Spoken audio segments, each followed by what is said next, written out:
తెలుగు రాష్ట్రాల్లో అతిపెద్ద lift manufacturer lifts ట్రై.com dealership కూడా ఇవ్వబడును.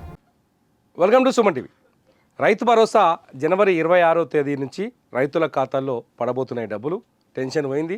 89,000 కోట్లు ఇచ్చిన ప్రభుత్వం. అయితే కొత్తగా పాస్బుక్లు వచ్చిన వాళ్ళ పరిస్థితి ఏంది? చాలామందికి ఈ డౌట్ ఉంది. కొత్తగా పాస్బుక్లు వచ్చినాయి, నిన్నమన్నే భూములు కొనుక్కున్నారు, పాస్ పుస్తకాలు వచ్చినాయి, మరి వాళ్ళేమో రైతు భరోసాకు అప్లై చేసుకోలేదు. గతంలో అంటే కేసీఆర్ ప్రభుత్వం ఉన్నప్పుడు రైతు బంధు కింద అప్పుడెప్పుడు అప్లై చేసుకున్నారు, వాళ్ళకి పైసలు పడుతూ వచ్చినాయి. మరి భూమి బదలాయింపు అయిపోయింది, కొత్తగా కొనుగోలు చేశారు. ఈ కొత్తగా భూములు కొనుగోలు చేసుకొని పాస్ పుస్తకాలకు రైతు భరోసా పడుతుందా పడదా? చాలామందిలో ఈ డౌట్ ఉంది. చాలా స్పష్టంగా గవర్నమెంట్ ఒక వెసులుబాటుని కల్పించింది. వీళ్ళు టెన్షన్ పడాల్సిన అవసరం లేదు. వీళ్లకు కూడా కొత్తగా పాస్ పుస్తకాలు వచ్చిన వాళ్ళకి కూడా ఈ పంటకే రైతు భరోసా ఇవ్వడానికి ప్రభుత్వం స్పష్టంగా నిర్ణయం తీసుకుంది. అయితే వాళ్ళు ఏం చేయాలి? ఇప్పటికే గవర్నమెంట్ చాలా స్పష్టంగా, అంటే ఇది కొత్తగా పాస్బుక్ వచ్చిన వాళ్ళు ఎవరికి ఇస్తారో తెలుసా? ఏ లోపు పాస్బుక్ వచ్చి ఉండాలి? జనవరి 1వ తారీఖు లోపు, జనవరి 1వ తారీఖుకు ముందు ఎవరికైతే పాస్ పుస్తకాలు వచ్చినాయో వాళ్లకు మాత్రమే ఈ పంటకి రైతు భరోసా అందుతుంది. మిగతా వాళ్ళకి వచ్చే పంటకి కన్ఫామ్. జనవరి 1వ తారీఖు లోపు ఎవరికైతే పాస్ పుస్తకాలు అందుతాయో వాళ్ళకే ఈసారి రైతు భరోసా అందుతుంది. రెగ్యులర్గా పాత వాళ్ళు ఎవరైతే ఉన్నారో, అంటే గతంలో రైతు బంధు తీసుకుంటున్న వాళ్ళు ఎవరైతే ఉన్నారో వాళ్ళ డేటా యాజ్ టీజ్ రైతు భరోసాకు వస్తుంది. రైతు భరోసా నుంచి వాళ్ళకు పాత వాళ్ళకి అందరికి పడుతుంది. కొత్త వాళ్ళకు మాత్రం, భూమి బదలాయించిన వాళ్ళకు మాత్రం, కొత్తగా పాస్ పుస్తకం తీసుకున్న వాళ్ళకి జనవరి 1వ తారీఖు లోపు పాస్ పుస్తకాలు వచ్చిన వాళ్ళకి మాత్రమే రైతు భరోసా పడుతుంది. ఇది క్లియర్గా గుర్తుపెట్టుకోండి, కన్ఫ్యూజ్ కాకండి. రెండోది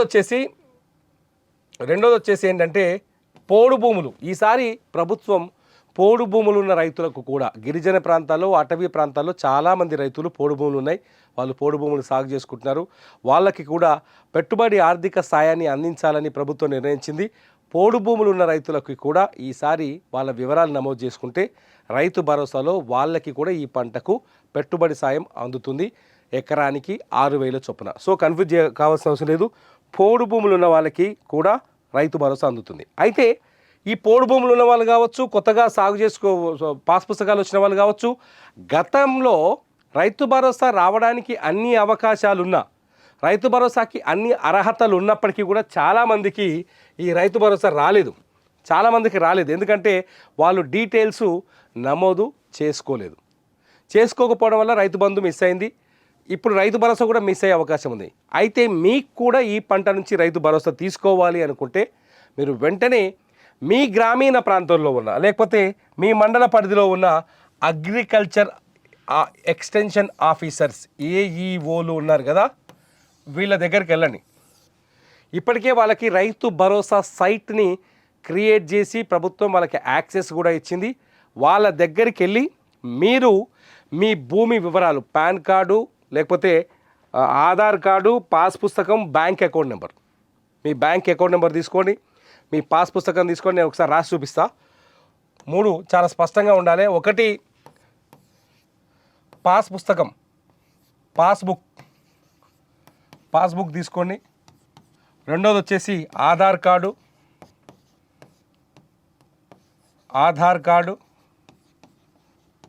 మూడోది వచ్చేసి బ్యాంక్ అకౌంట్ నెంబర్.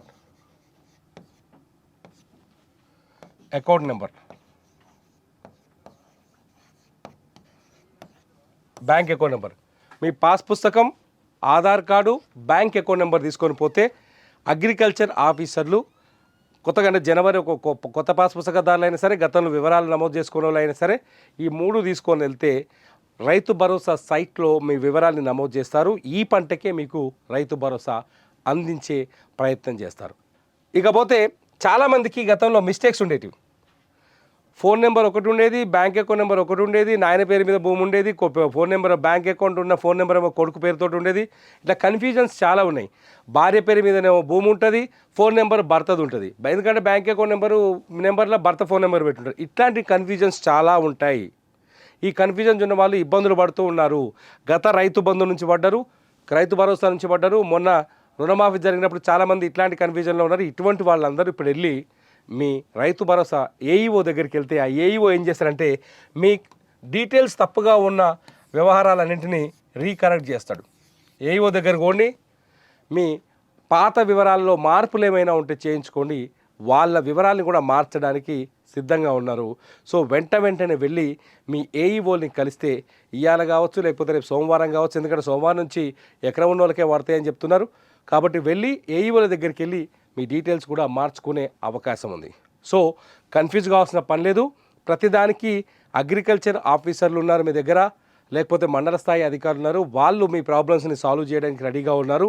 రైతు భరోసాకి మీరు పూర్తి అర్హత కలిగి ఉంటే, మీ భూమి నిజంగానే సాగుకు యోగ్యమైన భూమి అయితే ఖచ్చితంగా మీ అకౌంట్లో 26వ తేదీ అంటే సోమవారం నుంచి 27వ తేదీ నుంచి డబ్బులు పడతాయి. మళ్ళీ చెప్తున్నా, చాలా క్లియర్ గుర్తుపెట్టుకొని 26 నాడు ఎకరం భూమి ఉన్న వాళ్ళకే పడతాయని చెప్తుంది గవర్నమెంటు. ఫస్ట్ ఎకరం భూమి ఉన్న వాళ్ళకి పడుతుంది 26 తారీఖు నాడు. 26 తారీఖు నాడు మొదట ఎకరం దానికి లోపున్న భూములకు పడే అవకాశం ఉంది.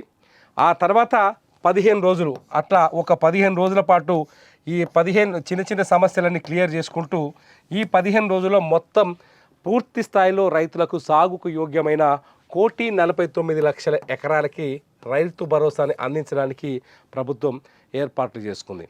So don't worry. ఆ తర్వాత ఎవరైనా అంటే ఇప్పటికే డిజిటల్ బ్లాకింగ్ పూర్తయింది. గ్రామీణ ప్రాంతాల్లో సాగుకు యోగ్యమైన భూములు లెక్కలు తేల్చిరు. ఆ లెక్కలు తేల్చిన భూమికే రైతు భరోసా అందుతుంది. సో మీకేమైనా రైతు భరోసా పైన సందేహాలు కానీ మీ సమస్యలు ఏమైనా ఉంటే ఖచ్చితంగా ఈ వీడియో కింద కామెంట్ చేయండి. మీ సమస్యని ఎక్స్పోజ్ చేస్తూ దానికి వివరణని తీసుకునే ప్రయత్నం చేస్తూ దానిపైన స్పష్టత ఇవ్వడానికి ఇస్తూ నేను మరో వీడియో చేయడానికి రెడీగా ఉన్నా. అప్పటి వరకు చూస్తూనే ఉండండి సుమన్ టీవీ.